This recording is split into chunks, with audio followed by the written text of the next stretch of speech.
Welcome back to News USA. It is Friday the 13th, spooky day, November 13th, 2020, Friday the 13th.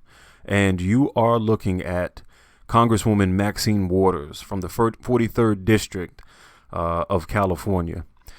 The reason you're looking at Maxine Waters right now is because of a story that was released not a story, but an interview that she did. It's been about a week ago with Joe Madison. Joe Madison, who calls himself the Black Eagle. He has a radio show. I believe it's a syndicated radio show, and it's on Sirius XM. So I've been going back and forth. I just found out about this story maybe a day or two ago, and I've been going back and forth on whether or not I wanted to even mention the story or do anything about it. And it kept kind of bothering me, so I figured, I'd go ahead and say something about it.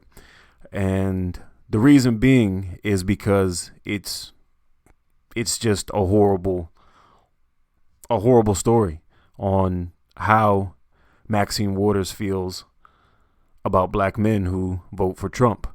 And just in case anybody is new to the channel, we're a relatively small channel, but if you're a new visitor or you're just now finding or discovering the channel, just a really quick background. This channel is not an echo chamber for the right or an echo chamber for the left. Where I'm about as down the middle as it gets. Clear example, if we're talking about the right side of the lane, the Republican side of the lane, I stand firm with them on the Second Amendment. If we're talking about the left side of the lane, the left side of the aisle, on the Democratic side, I don't care who you let fondle your genitals.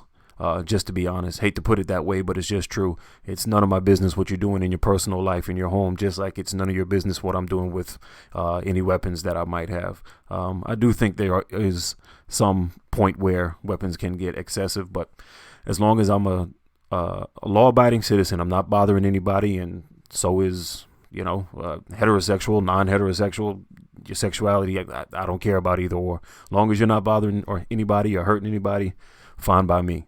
So if you're looking for a channel where you can come to, like I said, an echo chamber and just bash the left, then this isn't the place for you. If you're looking for a place where you can just go and just bash the right, this isn't for you. What I do here is try to hold public figures accountable and try to give an opinion based off of what the Constitution says and what we should be doing, and just going straight and strictly off of right and wrong. So if you listen to this channel, your favorite politician will probably come on my radar someday, and I'm just giving you fair warning. But anyway, thanks for stopping by. Now let's get back to Maxine Waters. Maxine Waters was on the Joe Madison radio show, Black Eagle he calls himself, and during this show she stated that she would never forgive black men who vote for President Trump. Now, that statement right there really doesn't bother me that much. I don't care who she forgives. That's her business. That's her own conscience. I don't really care who she forgives. But it's the sentiment that kind of bothers me. She went on to state that black men don't really understand the system. They don't really understand how proposals work. They don't really know how things have to go through the House and then through the Senate and then up to the president to be signed, which he wouldn't sign and do anything to help blacks anyway, is what she said. So you're insulting the intelligence of black men while trying to earn their vote. Okay. Doesn't make much sense to me. I know this is past tense. As I said, it was a week ago, but I'm just pointing out the way that these elitists think about people. They're insulting them to get them to try and get them to do what they want them to do. She also went on to say that all black men talk about is cars and women and how they dress. Well, I don't believe that to be a fact at all. I've been in industries where the predominant workforce was black. I've been in areas where management was black, and even lower level management, and even the beginners were or newcomers were majority black. And I have seen a lot of industries and a lot of places, and been in a lot of conversations with black men, and for the most part, they are pretty loving family members and brothers and husbands and fathers, and doing pretty well for themselves and working hard and doing what they needed to do to take care of their family and provide a better life for their family. So the notion that all black men do is sit around and talk about women in cars is absolutely not true. Apparently, she doesn't take a look at social media and YouTube, because black men are actually very involved in politics and things that are going on within their country. So much so that the black male vote has actually shifted away from the Democratic Party, and Trump actually saw one of the biggest turnouts for black men voters in a very long time. So that's another thing that's not true. She also went on to say that blacks who vote for Trump should never show their faces again. And I believe I just think it's interesting to me how blacks are held accountable for every little thing that they do, when white people are allowed to vote for who they want to vote for. I don't hear Maxine saying that white people who vote for Donald Trump should never show their faces again. I don't hear her making that sentiment. And I believe that it's because she's a black woman and she's on a black radio show. Joe Madison is a black man. She feels comfortable that she can insult black people. And if Trump were to say anything like this, it would be on a news cycle 24 hours a day. I'm not a fan of Trump, but it's just the truth. It would be 24 hours a day news cycle of listen to what Donald Trump said about black men. Not, like I said, not a huge fan of Donald Trump. I think he is very divisive and very over the top when he doesn't need to be. And it's causing it has caused a lot of division within the country. So just let that be known. But it's amazing to me that she won't say that about white people. But while we're on the subject, white men out there, don't get too comfortable, because they feel the same way about you too. If you remember, in 2016, they said that they didn't even poll or count the polling from white males who were in southern states, I believe it was, or even in the Midwest or whatnot, because they considered you uneducated. That's what they said. White men were uneducated. They considered that polling not important. We're just not going to count it. We're considering them uneducated. And look what happened. 2016, Donald Trump wins.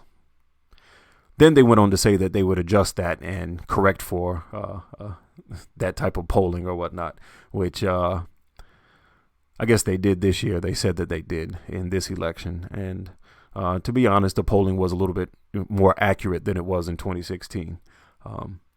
But that's another situation. Yeah, this is just something that is appalling and should not be going on, especially from any of our public officials. The public officials should not be talking about people like this at all, especially if they're trying to get votes from them. I don't know how Maxine is still in the 43rd district and still serving as a congresswoman, talking like that about black people, black men more specifically. And folks, this is why it's important, whether you're Republican, Democrat, it doesn't matter. Support your party. No problem there. If you lean to the right or you lean to the left, support your party. That's absolutely fine. But also have the ability to hold your public officials accountable, whether they're white, black, Indian, Mexican, immigrant, doesn't matter what they are. hold them accountable. If you're not from the same background, hold them accountable. If you are from the same background, hold them accountable. We've moved into this space where it seems as if, oh, well, I'm on, the left, I'm going with whatever they say. I'm on the right, I'm going to go with whatever they say.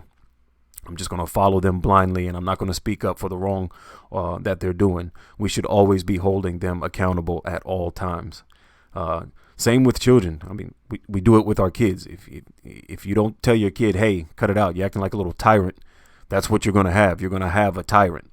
You're going to have a kid who grows up to, try to destroy the world. And we don't want that.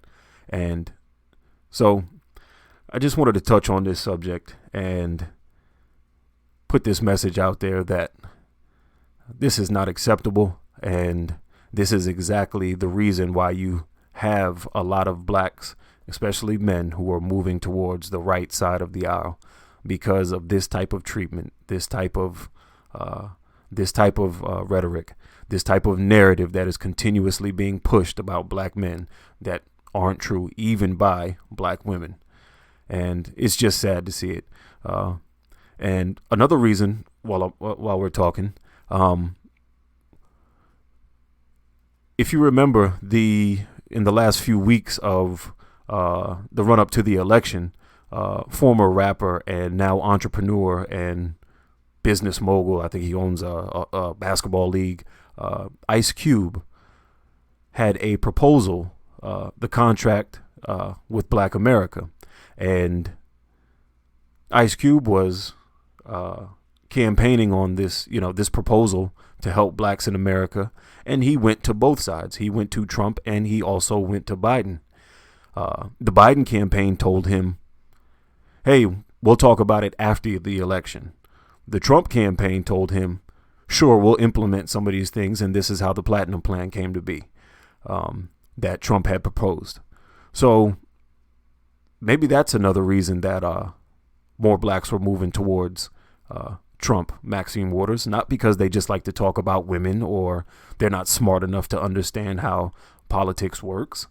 Maybe that's a part of the reason, because for the past how many years, blacks have been majority supportive of the Democratic Party, and there hasn't been that much of a change.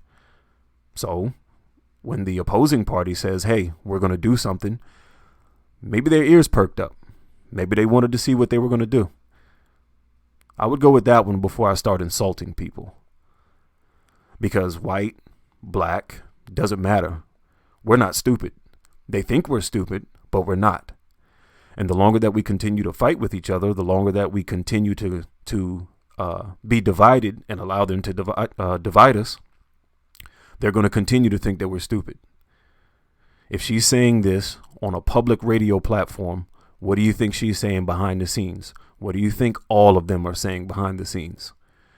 We need to stick together. We need to come together, support your party, but hold them accountable at all times. For the people, by the people. We have to do what we need to do to protect our republic. That's all it boils down to. Not protect the politician, not protect the public officials. We need to defend and protect our republic. And that's it. Stay tuned to News USA.